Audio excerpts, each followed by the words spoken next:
Hey, what's up, everybody? My name is Chris Blue, and I'm today's Man of the Hour.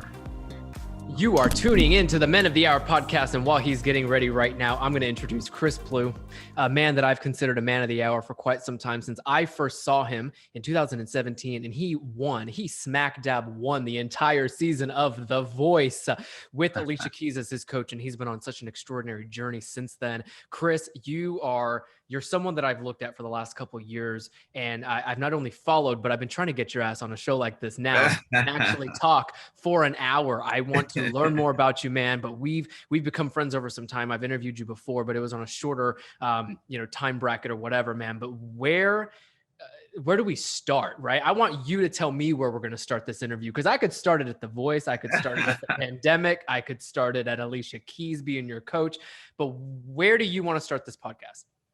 I mean, if it's about the man, let's start it in the very beginning, like when it all started. And for me personally, not just for the world, but for me, let's go to Polk County, Florida. Polk County, Florida, man. Before you said that, I would think you were born and raised in Knoxville. No, not at all. Polk County, Florida is where you were raised now. So that's where I was born. Yeah, it's kind of crazy. Like, I'm a little conflicted, Justin.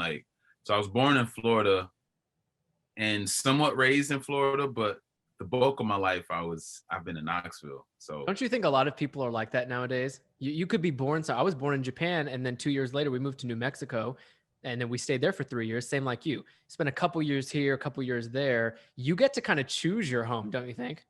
Yeah. Now, right? Now I can. Before I didn't have a choice. You know what I mean? Yeah.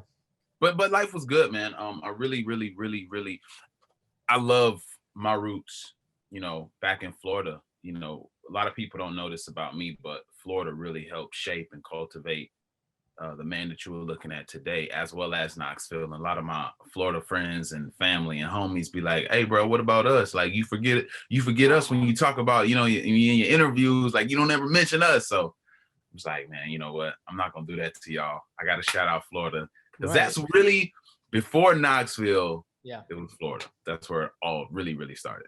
Wow. Why then Florida to Knoxville? Can you give us that? Man, such a long story, man. And it's really like a faith God thing that happened with my mom.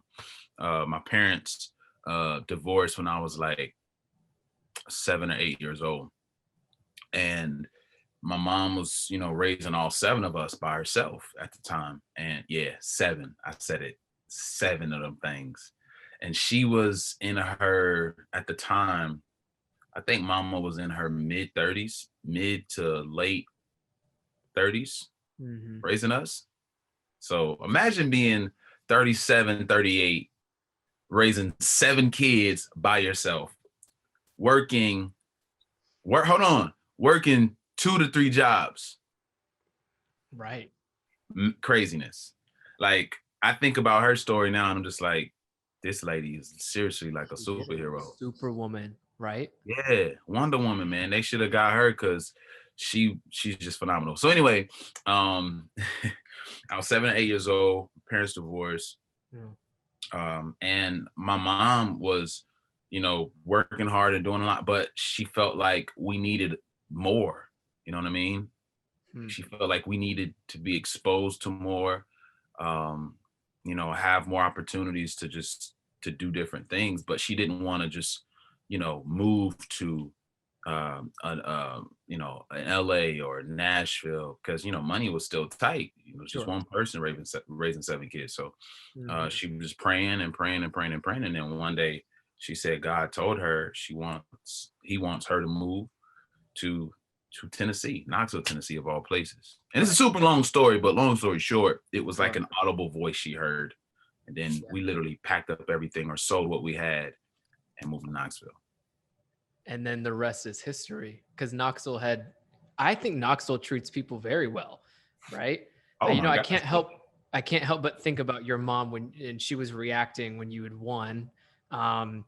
You know what? A part of me thinks she was genuinely happy. Another part of me thinks she was like, damn, now Chris can take care of the other 6 kids. Right. That was in there somewhere, right? I hope mom is around. I love your mom. I remember watching her on TV, and I was an intern that summer at Channel 10, where both you and I know, Straight from the Heart. It's one of the best stations in the country. Yep. And I remember watching your mom when you had won, and it's one of those moments where there's nothing like a mother's love. I've said it on this show with guests like Ricky Whittle, Gabriel Iglesias. Like when you are raised a certain way by your mother, damn, that's all you need. And like there's this iconic photo after I won where like me and all my family on stage and we're pointing up, right? Everybody's pointing up. But my mom's back is turned to the camera and she's facing me while everyone else is like eyes and arms and like we're pointing up. Her back is toward the camera and she's facing me. And I got to show you this. This photo's hilarious. She the whole time is telling me all the people that I need to thank and the people I need to remember and be like, thank this person. And it's an inside joke to our family now because the whole time she was saying, thank this person. Yep. She just kept repeating, thank Florida, thank Florida, thank Florida the whole time. There's your second shout out, Florida. That's what I'm saying. Look, Florida, y'all got love. You got love. You just got to pay attention. If anywhere, it's on this one. We'll make sure Florida, you got some love here. Wait, I love that because moms are so good about that. And that they will always remind you where you came from, how you were raised, and more importantly, who brought you up. Yeah. And if they got to whoop your ass to tell you that, they will. And I know your mom whooped your ass to tell you that because it was the same thing for, right? And my mom's Japanese, so it was 10 times worse than that. She didn't have to tell you. She just had to look at you and say, right? Those be the worst, right? The looks. The worst. I'm more afraid of the looks than I am the actual beating sometimes. Well, it's the urge of disappointment that be coming around the corner if you don't do what they tell you to do or do something right. But anyway, I mean, you won. It's how a lot of people have discovered you since then. Your time at The Voice, and we'll fast forward there because I think when you're on live television, especially back then when live TV was actually filled with audiences and the energy was just different. There's probably so much that you could now say has changed your life because of a show like The Voice, and for you and your family, and we'll include them in this too. How has The Voice changed, your trajectory now and how you and your family will continue to live your life now that everybody knows you, right? Like that's a huge thing. People are always going to associate Chris Blue with being the winner of the 12th season of The Voice. Right. It's been a huge blessing. At first, when I won and we came off the show, it was really, really hard for a few people. Not me though, because funny enough, like I enjoy, being around people. I enjoy talking to people. I enjoy meeting new people. So it was like, oh snap, I get a pass to like meet a whole bunch of new people. And this was pre-COVID, so it was safe to like shake hands and hug and kiss babies. You know what I'm saying? Now not so much. Don't come near me. You're gonna get yourself in trouble there if you don't. Right. But it was cool at first, man. And for a lot of my family, like my uncles, my aunts, like people would approach them and say, "Hey, I saw on your Facebook page or I saw on your this page that Chris Blue." And they, it just opened up an opportunity for conversation. Like, yeah, that's my nephew, or yeah, that's my cousin. And so it would like kind of put them on the map, so to speak. And so I get a lot of calls and a lot of love from my family that say, thank you for doing what you've done to, help bring some more light and some love into my life. Mm-hmm. People started treating my family differently in a good way. Oh, good. Once they knew like, oh, you're related to Chris, or Chris, like y'all are close, like friends, same thing. And so that's good. But then it brings up another conversational piece, which mm-hmm. is like, why do we treat certain people differently? You know where I'm going with that, you know what I mean? Oh, yeah. So it was cool, but then it was like it got me thinking. I mean, what have you thinking about? I think that I know exactly where you're going with that. It's that people who are celebrity or notable are always going to be treated on a high horse, and sometimes their family, for good and bad reasons, get on that train with them, and it could lead to a lot of different things. I mean, you look at childhood stars, for example. Could you imagine growing up as a childhood star in Hollywood? Absolutely not. When they tell those stories, I'm like, I don't want to go to getaway camp like a Paris Hilton situation or whatever. And listen, that's their story. That was their upbringing. But for you, luckily, it did happen a little later in your life where the stardom then came in and the traction and the celebrity followed with that. But elaborate. I mean, I feel like from your POV, it's really interesting now because it hasn't stopped. I mean, your name's always going to stay household for the most part, especially as a musician. Yeah, man. It's, again, I've always something that I've kind of struggled with, to be honest with you, just to be completely transparent. Because at the end of the day, most of us, all of us, you cut us open, you'll see red blood, for the most part. We are all one and connected as one. And I get the hierarchy or the ranking in our minds of, certain human beings to others, but does that necessarily make it the right thing to do? Like, should we really put people, on this high pedestal? Because when we do that, history has shown us that those individuals let us down at one point or another. Mm-hmm. Right. And then you find yourself in an emotional, position that's not extreme, that's not very healthy, because you had this, this idea of this human, and then that idea all crumbled when you realize, oh snap, they're human. Yeah. Like, I can't tell you how many times I've been around people, before and after The Voice, like people that I looked up to, people that I considered, idols in my mind, people that inspire me, and celebrities, athletes, you name it, that I've been around, and I'm just like, I just wanted a picture, and they wasn't feeling it that day. Yeah. And the person that I got wasn't the person that I remember looking up to for all those years. So it's kind of like, it checked me. Right. That's, because at first it was like, that's, you a rude son of, what I'm saying? Like, take my picture. Like, I've been supporting you all this time. But then it checked me to say, you know what? That is a human being. Right. Sometimes I feel like it. Sometimes I don't. Yeah. And I mean, and some of us are stronger than others in that area where it's like, all right, you know what? Like me personally, like, I take a picture with everybody. Like, you ask for a picture, I'll give you a picture. You want an autograph? 9 times out of 10, 10 times out of 10, if I'm being honest, I'm gonna sign the autograph for you, because I mean, that's just me, my tolerance level, and my I don't want to say my appreciation, but I've just made the conscious decision to seriously go above and beyond for all the people who've shown me love and supported me. Everybody else, they made that decision. Like, they like their space and their me time, and especially now with COVID, like, you got to be extremely careful. So yeah, that's just kind of my take on it, man. Like, it kind of really enlightened me and exposed some things, that I didn't quite understand before going on the show. And after the show, it like completely opened my eyes to a lot of different things. And it's why I've admired you, because I've been watching that about you. I think that it comes across very well that you will always stay humble. The word is humble. I'm going to put it on your championship belt and your award that we'll send you soon. We got this. We actually do. We're gonna, for the 20 plus guys who've already been on the show, we're sending out acrylic awards. So be on the lookout, bro. I'm telling you, we like to do the most on the show. So we're gonna do the most on the show again, because you and I are gonna have a fun game at the end of this. Listen, I think it's all about what can you keep revolutionizing about whatever you're building, and you've done that. But back to this idea again, that you will always stay humble, and you will always be, and it's not just that you're from the South, Florida, Tennessee raised, like that might have some part to do with it, but it was your upbringing, it was your mom, it was your the way that your household was built. You don't want to lose that. That's something very special to you. The fact that you've built this for your family now, and because of your incredible angel of a voice of an angel type singing abilities, that then brought you a lot more opportunities. And for you to have gone through something like The Voice, I would even say a lot of people who do that are so blind, right? Not to mention the blind auditions, right? What I did there, they're blind even before the blind auditions.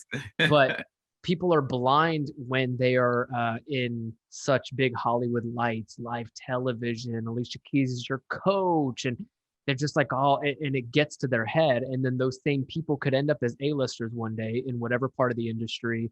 And then you have someone there that someone like you and I might look up to and say, oh man, just wanted a picture and you weren't feeling it, but that's my remembrance of you. I think you've had probably quite, because of the way you are able to give a lot of people a different idea of who Chris Blue really is. And for that, listen, if that's the reason you're man of the hour, shit, I knew that was the reason you were man of the hour, but that's your perspective, and I think too, my next question for you is about being in Knoxville as opposed to moving. I remember asking you this before, but tell us, when you thought about where this music career would have gone after The Voice and having worked with Alicia Keys, and I know you were, the Voice contestants are always signed to a label immediately after. It's part of kind of that package of winning a live competition show.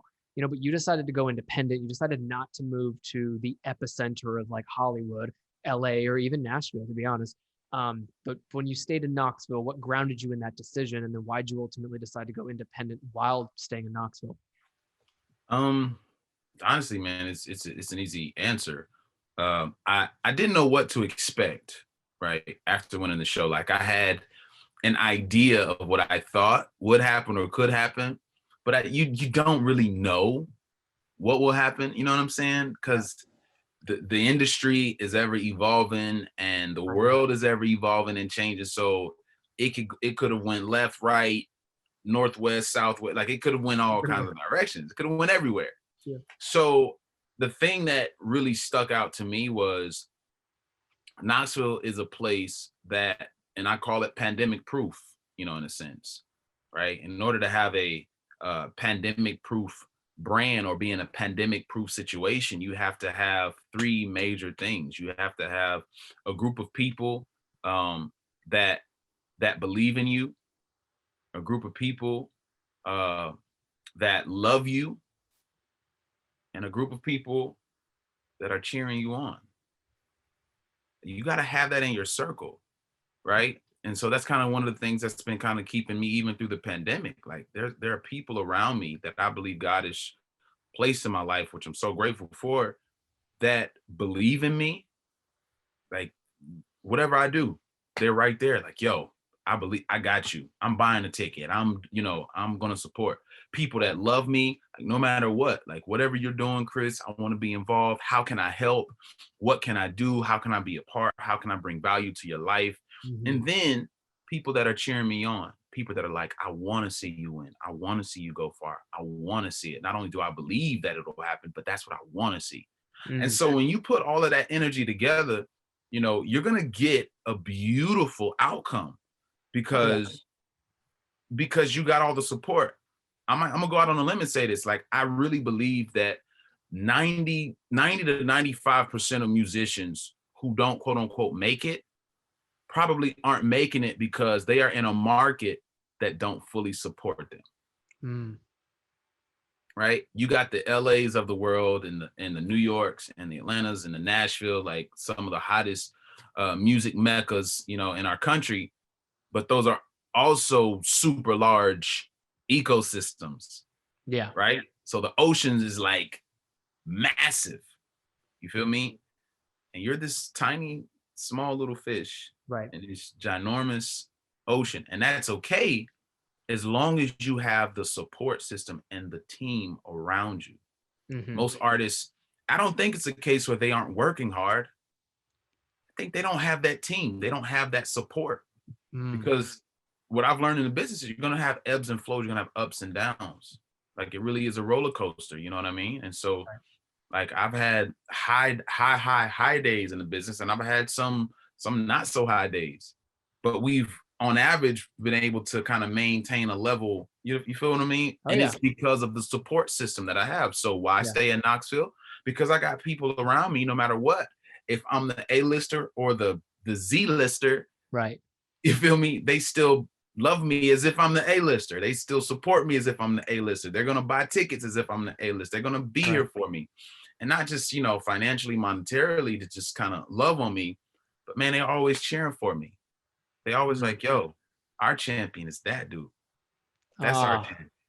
You know what I'm saying? Right. It's the people. It's the people around you. You can make it in any market. We shared the last time we talked, greatness has no geographical location. I'm printing that shit out. It's going on my wall next to when this thumbnail for you and I's episode gets created, episode, whatever that number is, and Chris Blue on Men of the Hour. You're right. Greatness has no geographical location. It does not. Doesn't. It does not. The And as country long is, as and as long as I maintain my excellence, and I'm excellent in everything I do, right? Because I firmly believe that excellence does not have an off switch. You cannot turn that thing on and off. Right. Does not have an off switch. You got to remain on. You got to be excellent all the time. So All that's what you're responsible for. You take care of your part, and you've got the team of people around you that are loving on you, believing in you, and cheering you on. Everything else will take care of itself. It's just a matter of time at that point. Right. Yeah. Right. Which is in God's hands a lot of times anyway. Like you said, it could be the universe working for you, God working for you to bring these people in your life. But I would wonder sometimes that a lot of folks don't think they are either working hard enough to build those circles of support and love, and compassion from other people, and oftentimes blame themselves because of that. So how have you brought such good people into your life? I mean, you got a good family too. Let's talk about that.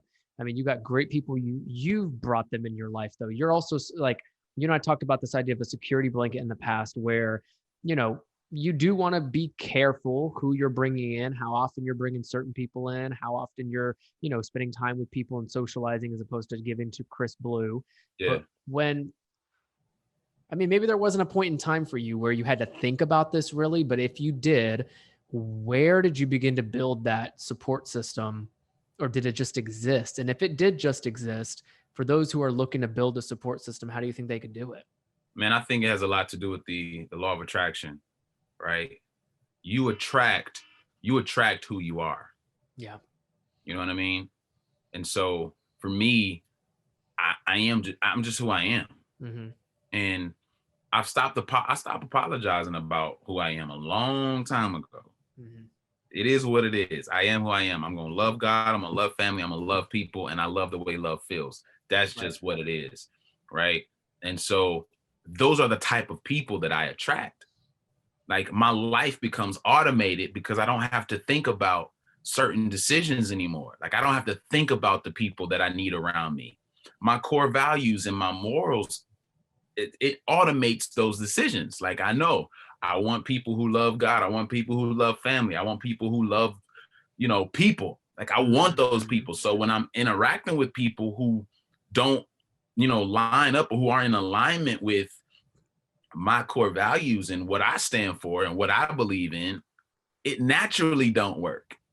And you'll clearly see the writing on the wall. And you have to stop and tell yourself no. Basically, like don't be nice. If it's not working out, you got to figure out why and move the hell on. Too many people, and that's what I meant to get to, is that they're putting themselves sometimes in situations that it's just not going to work. And you have to realize that, especially with relationships, Chris, because you choose.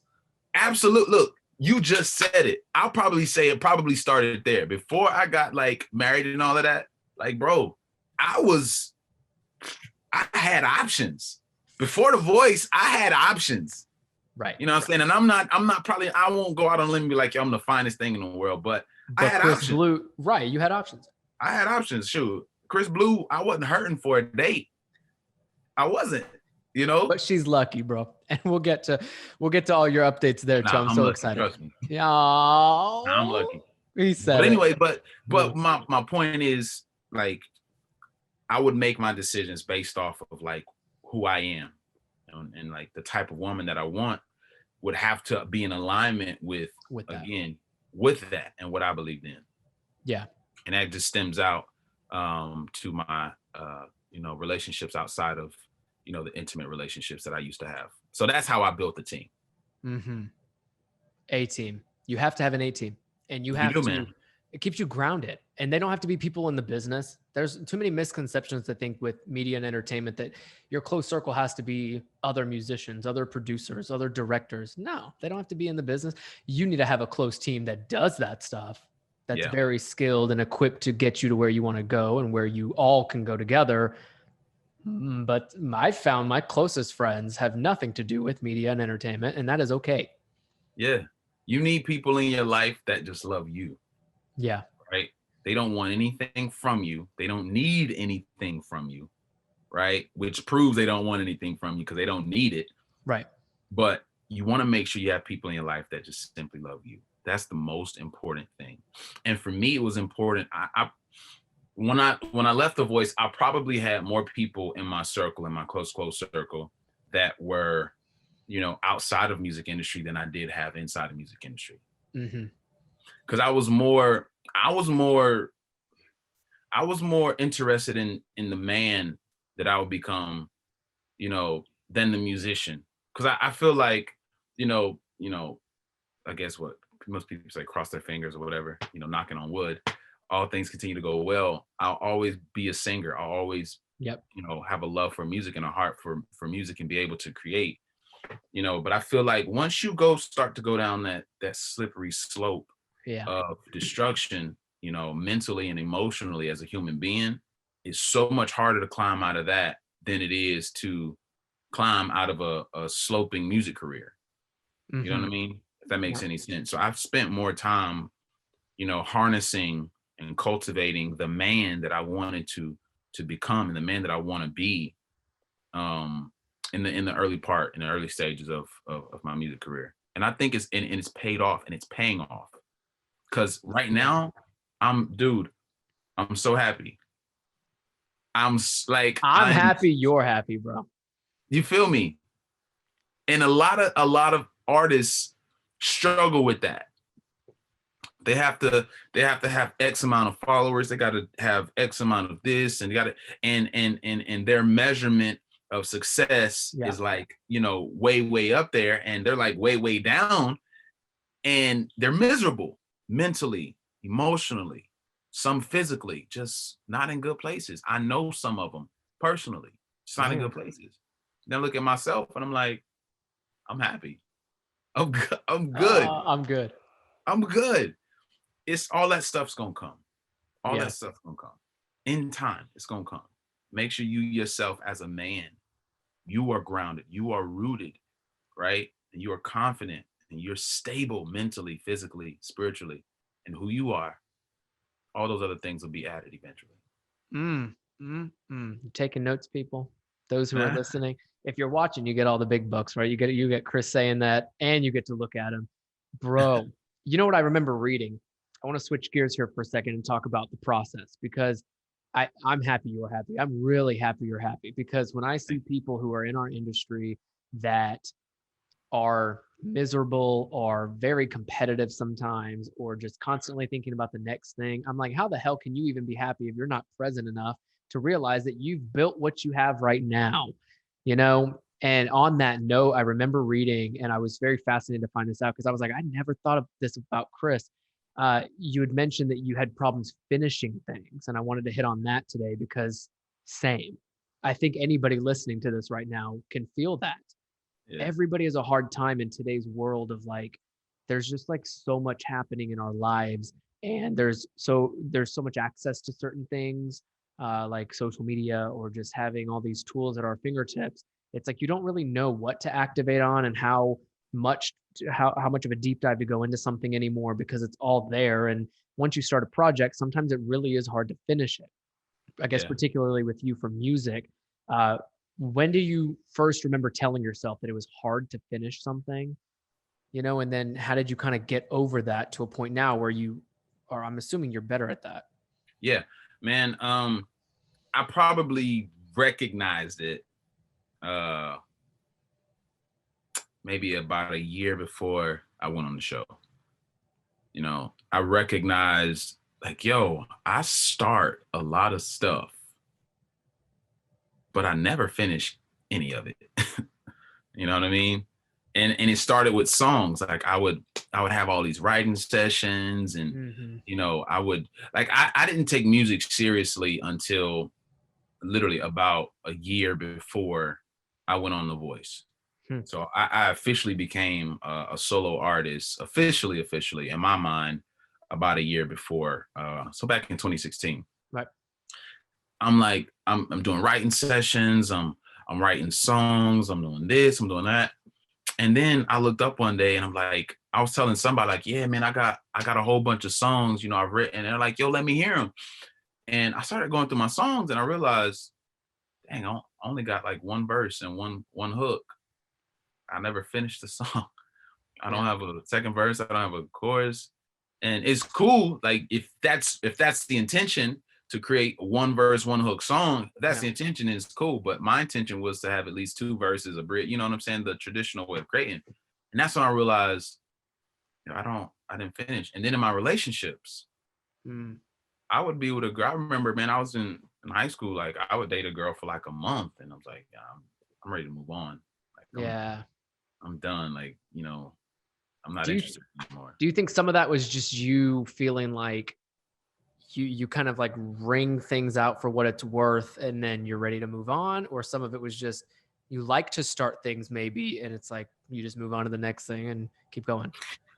It's a little bit of both, I would say. Because I'm a very fast learner. I'm a very quick learner. So like me, like, okay, so I went through like maybe 3 or 4 books in 3 weeks. Yeah. Right? That's a lot. It's a lot of books, right? I can't do that in 6 months.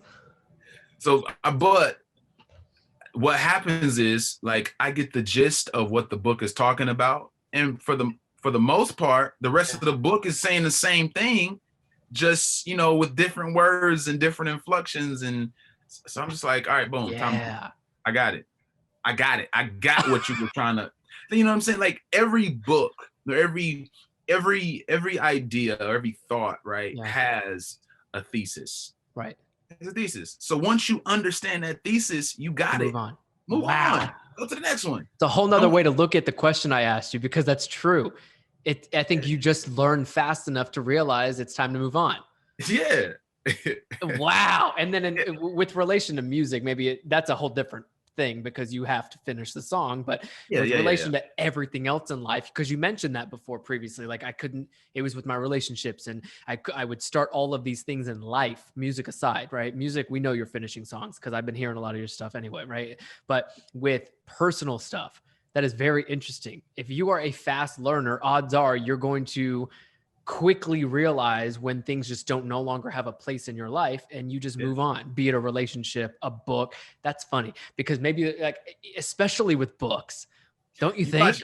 Watch the next time we talk, you be like, Chris, I just read 20 books in the last month. Yeah. Like, yeah, probably, bro. Because like you're a smart guy, you're a fast learner. And like you said, like once you get it, you've got it. You got it. Trust that you've got it. Because why waste time? There's the bigger picture. I don't think you should waste time if you don't feel like it's necessary. I tell people all the time, oh my gosh, is so valuable. Probably the most valuable thing on earth that we don't have control of. Right. Right? You ain't got no control. Your calendar could be by the 15-minute mark and that's not really you controlling it. It's not you. Nah. Once you spend, right? Once you invest in time or once you spend time, you can't get that second back. You can invest in time and then your future will blossom into something beautiful or great that you want to create for your future. But the second in itself, once you spend that second, it's gone. It's gone. Just think about that for a second, Justin, right? We've been on this call for nearly 20, 30 minutes already. 40 minutes. Dang. See? I'm done. See, like, and as much fun as I'm having with you, those seconds are gone from both of our lives. Luckily, we spent them together doing like, talking about making the most of it. Absolutely. But a lot of people don't do that. A lot of people are spending time on stuff that's making them miserable. So if you're going to spend the time, make sure it's on something that you really want to spend that time doing. How much time do you spend with family? Oh man. Family is probably second in command on my hierarchy of priorities. It's God, family, people. So I spend a lot of time with my family. Like I will cancel meetings and I will not do certain things or go and hang out just to spend it with my family. A lot of my best friends are right in my family, and it's crazy. Right. a lot of people I know personally, don't like it when in-laws come around, don't like it when, you know what I'm Y'all saying? messing with the blood. Like, Right. y'all can come over for the holidays. Thank you. Right. Don't come over on the Sunday cookout in the backyard because we're not having it. We just want to be with the close one. Yeah, I get it. So, I mean, and I guess coming from a big family has been able to help me cultivate that relationship with each of them. But Yeah. I don't know, man. We're really tight, really close. We don't always see eye to eye, but like what family does, You're supposed to, you're supposed to correct each other. You're supposed to agree to disagree. Yep. All of Yeah. that stuff. And we do Right. it well. Oh, Trust good. me. We do it well. We a lot of times, agree to disagree, and sometimes we disagree to disagree. But Do you think the world would be in more, how do I put this without getting political? Do you think the world would be a better place? Let me just be frank. come on with it, Jay. Do you think the world would be a better place if we treated people more like family? Especially when you think about how blunt you are with family, how real you are, how honest and loving you are with family? I would say the world would be a better place if we treated each other's like we treat healthy family relationships. Because you got some family relationships That's true, right? like that bluntness. Like I'm being blunt and I'm being real about what I got to say, but Sometimes this it's too much. criticism, it's straight criticism. It's not constructive. I'm trying to hurt you. Like I've been around those families. But for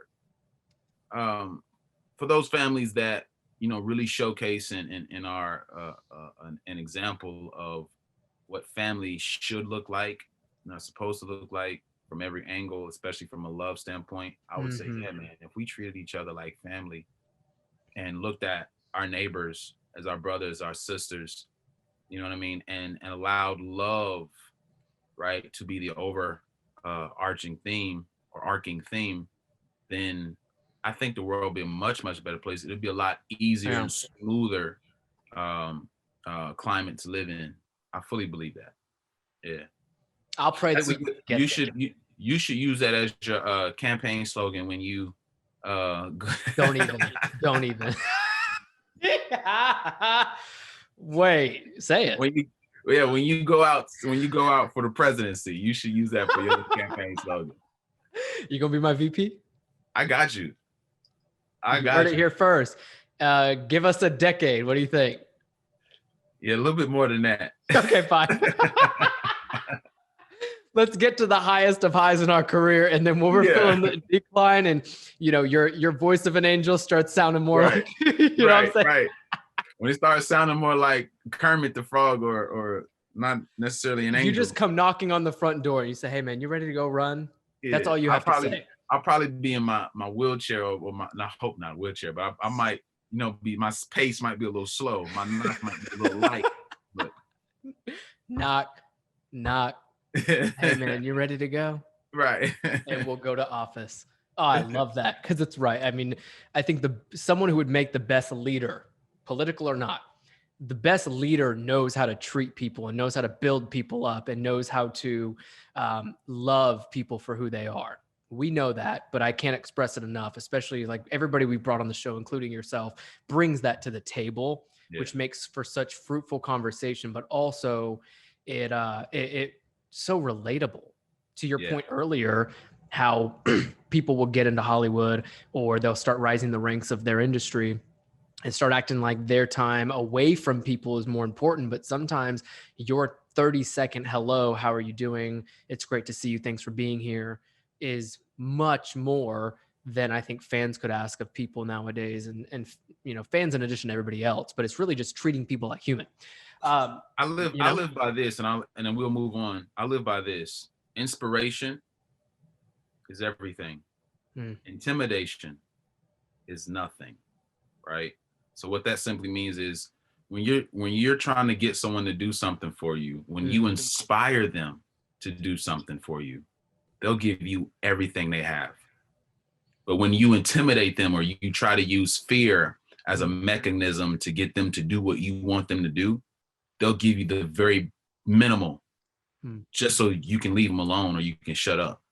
So I've lived by, man, inspire people. The greatest leaders, they inspire you and they get the best out of you and they get everything out of you.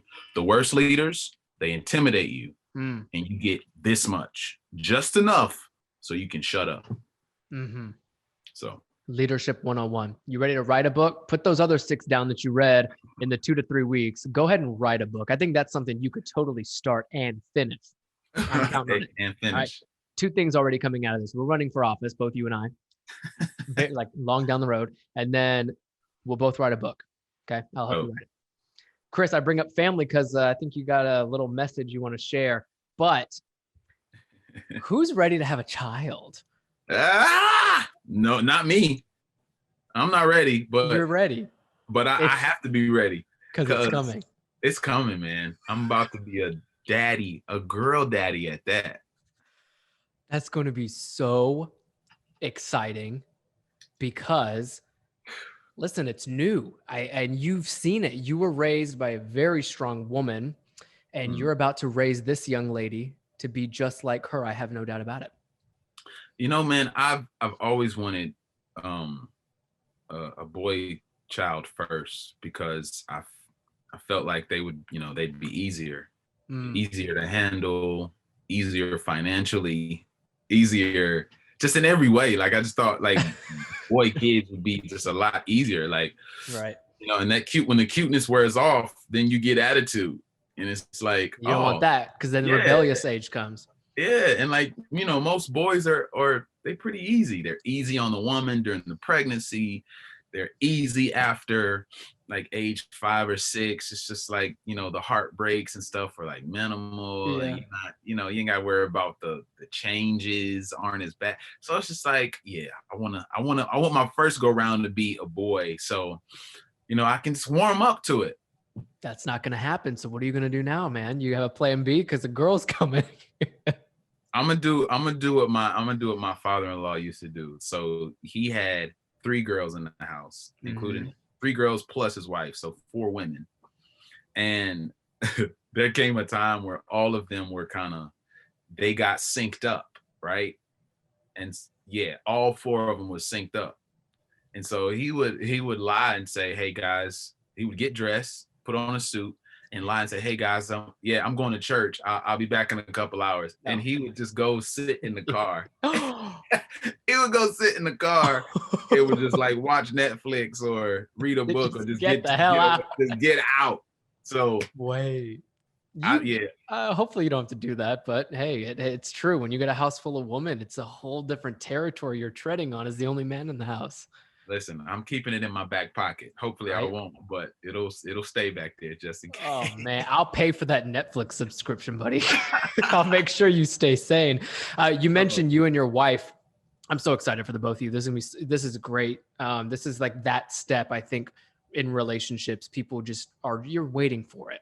My brother and his wife are about to try to have a kid now. And this is the moment people wait for, because then you get to actually build something. You're going to build your music career right here, here it goes. And then you want to build also a family in relation to that. Yeah. But before you guys have the child, you mentioned you were like a retreat. You guys had to get away for a little bit. For people who are in relationships, I wanted you to open up about this.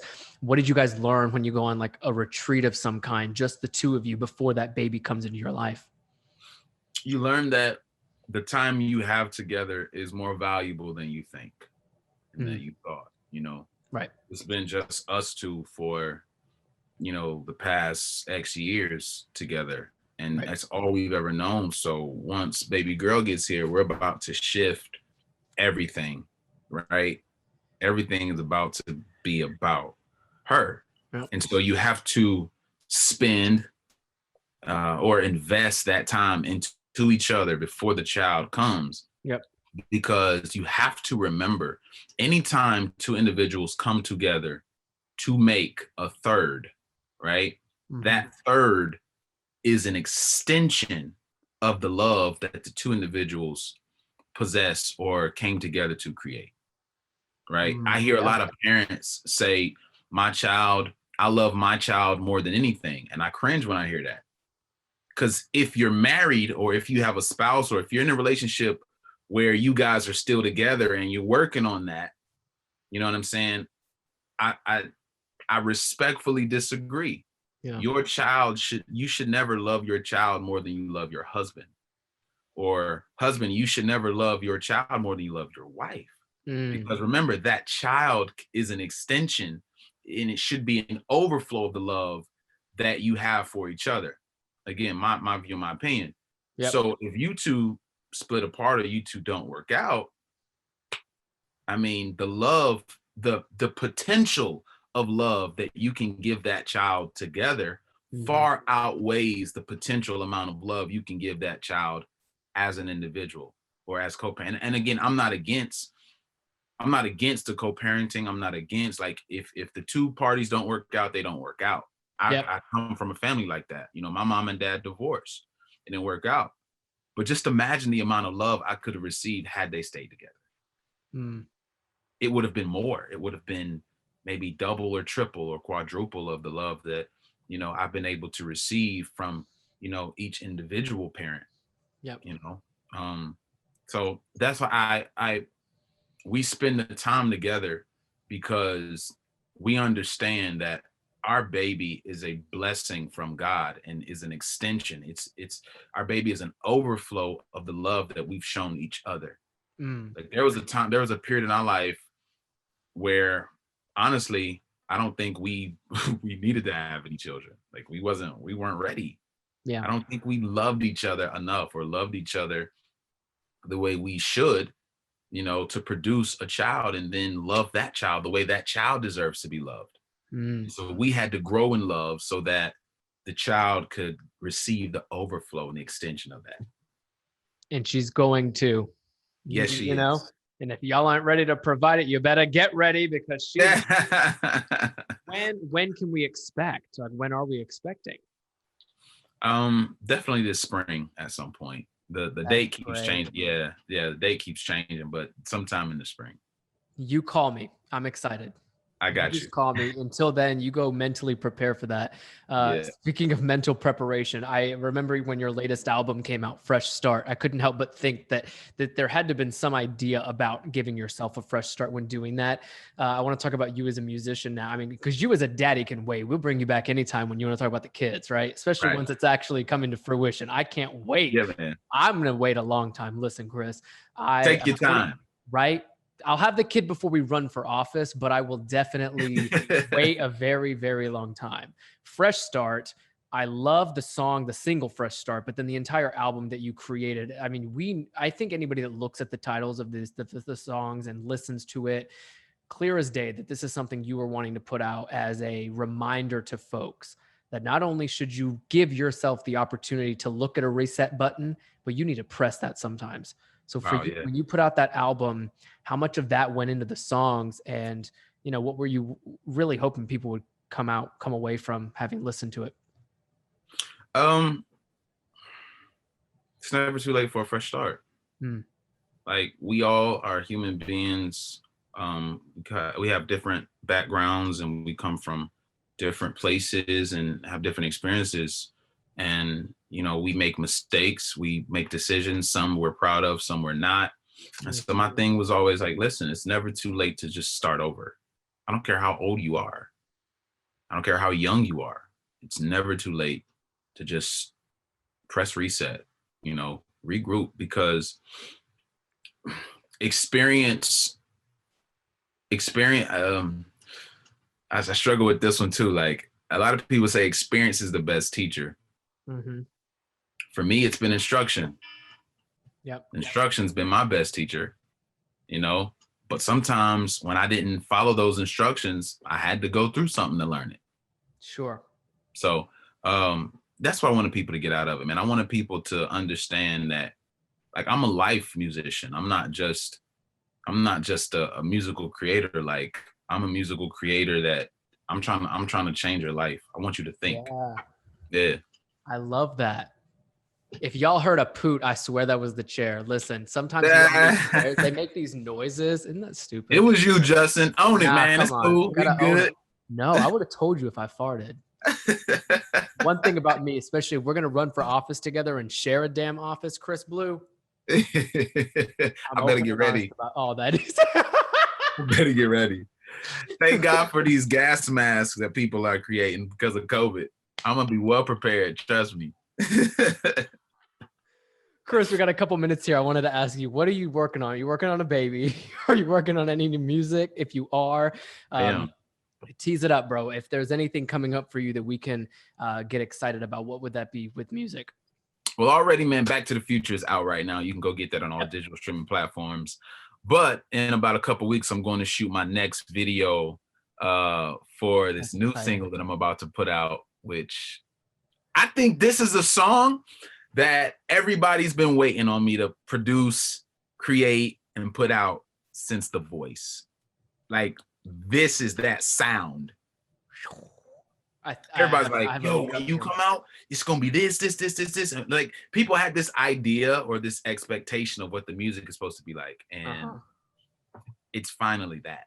Ooh, it's finally that. Are you ready? I'm ready. Are we talking like top tier notes? Because that's what I know. Top tier notes hitting, and we need the emotion, we need the love, the passion, all of that's coming in this single. Everything. It's top tier notes, it's movement, it's upbeat, you got dances, it's everything. Let's do it. I won't ask you to give too much more away because that's kills anticipation, right? Absolutely. Right? We can save up the anticipation for a little later. Chris, I can't thank you enough, buddy, for not only coming by the podcast, but for being someone we can coin the man of the hour for many reasons that we've just talked about. I've known you for a little bit now. I'm going to say that we'll probably know each other for the rest of our lives. And I'm really excited about that. Not literally because I think we're going to run for office. So until then, from one Knoxville brother to the other, I mean, you can call Florida home, but I'm going to say that Knoxville is also home. So for two of us boys that were, had a lot of great experiences in Knoxville, that's another connection that I know we have. Sure, but man. Thank you for coming on the podcast, buddy. For anybody listening, I want to stop you really quickly and let you know that we're on Instagram and YouTube at Men of the Hour Podcast. But more importantly, Chris Blue is also on Instagram at Chris B Live, ChrisBLive. And you can find his music anywhere again online. If you want to stream any of his music, if you just look up Chris Blue, you will find this handsome man. But he's taken, right? Because he has a wife and a beautiful baby on the way. So do not try to slide into those DMs, but certainly give him a follow. So you all know we like doing the most on the Men of the Hour. For anybody who's listening to the podcast, we're going to close this session now. Chris, thank you so much again for being here. Thank you, man. Thank you so much. Thank you so much. K-Town, Knoxville, I love y'all. Polk County, love y'all. JC, appreciate you, bro.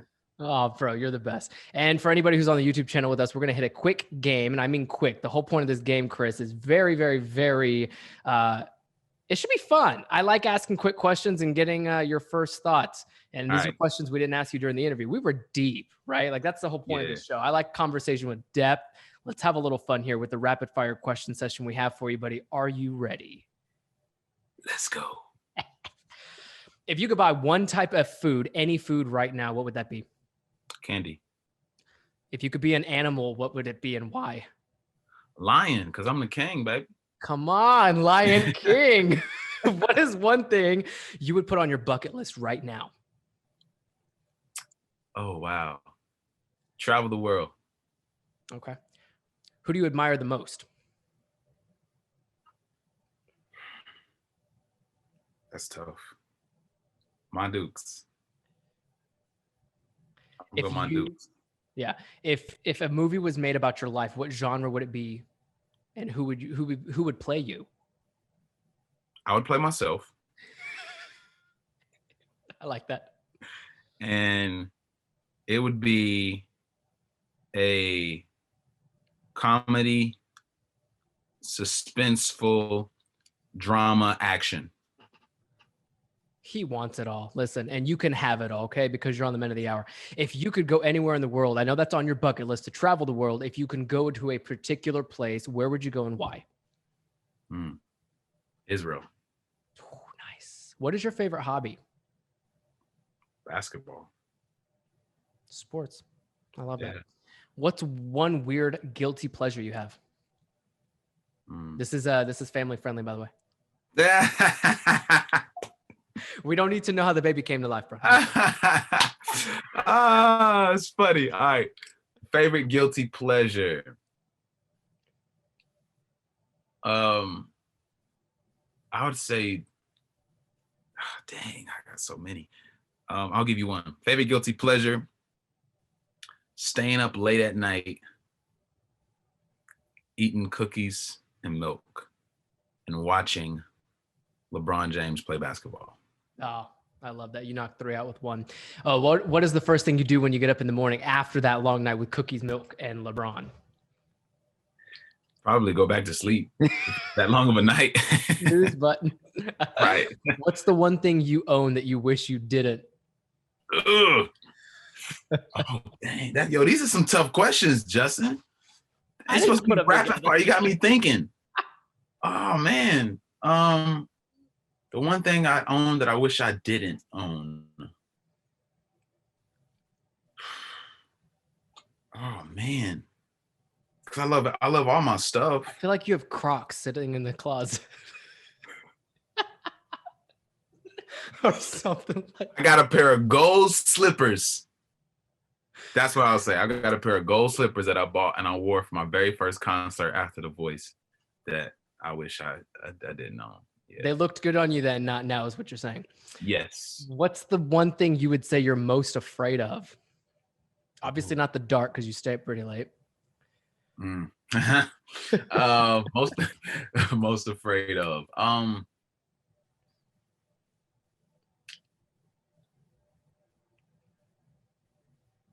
not afraid of a whole lot. Probably being in the ocean, in the middle of the ocean, right? On a sail with like a few people, with like no life rafts or no life, Now you're just building a horror movie.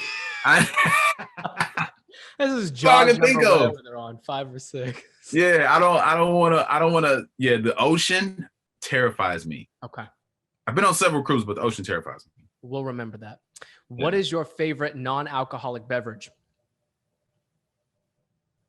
Ginger ale.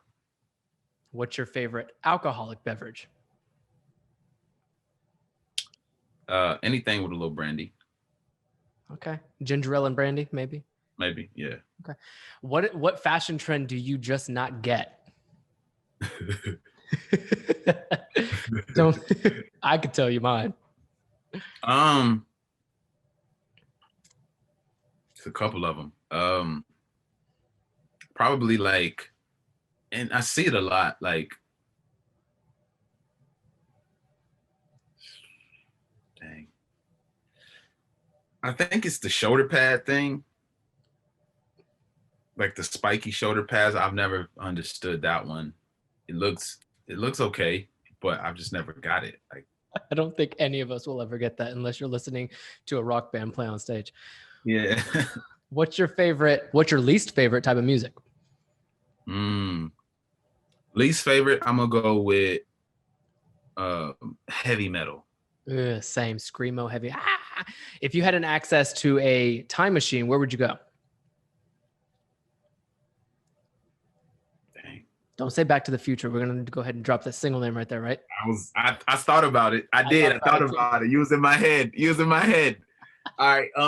If I had a time machine, I would go to the future. I would go to the future and just see what happens.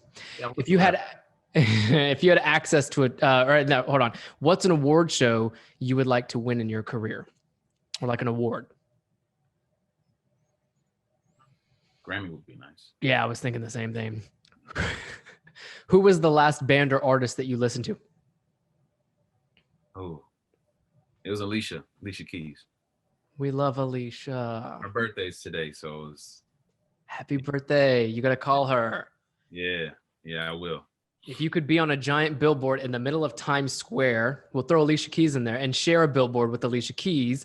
What would that billboard look like and say? It would be this like super